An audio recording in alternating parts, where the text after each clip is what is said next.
My family drama experiences can be summed up in two words. My mother. Here's one story. My mother was a single mom, had various boyfriends, one husband, hanging around, drug addict, alcoholic, all that exciting stuff. When I was 13, we were living in a room in this house way out in the desert. My older sister was 16 and had already moved in with friends. I'm not sure why, but for some reason we had to leave the place we lived in prior, so my mom rented us this room to share, with most of our stuff in storage. I didn't know the man we lived with. I think his name was Mike, but I could be wrong.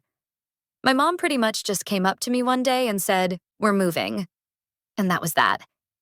Anyway, after we had been there about a week or so, I was home one day and my mom was laying on the couch in our room, and she seemed to be slipping in and out of consciousness. I kept trying to wake her up, but she was completely out of it, so I went to go call an ambulance. We didn't have a phone in our room, so I went to the living room to use the phone.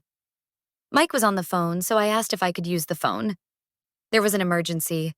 My mom was sick and I need to call an ambulance. He ignored me at first and then got annoyed with me, wouldn't let me use the phone. So I took off on foot down to the nearest grocery store, probably the equivalent of several city blocks, and used the payphone. By this time, I was so panicked that I couldn't even remember the address, so I called a friend of my mom's and she said she would call an ambulance. She said to stay there and wait and she would pick me up. By the time she came to pick me up, the ambulance had already come to take my mom to the hospital. I went with her to her house, thinking that once my mom got out of the hospital, she would come and get me. Well, she didn't. She left the hospital against medical advice and, to my knowledge, did not contact her friend. To this day, I honestly don't know what was wrong with her. She has said it was a drug overdose. Valium mixed with alcohol, no doubt. And then other times, she said she had a stroke. She lies all the time and she's crazier than a loon, so I'm sure I'll never know the truth. After a couple of weeks, with still no word from my mom's friend told me that I could no longer stay with her. I had to find another place to live. I called my sister to see if I could stay with her, but her friend's mom said no. She already had 2 kids and plus my sister, so she had no room for me.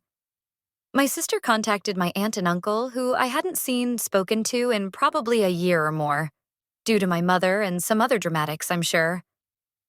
They agreed to let me stay with them.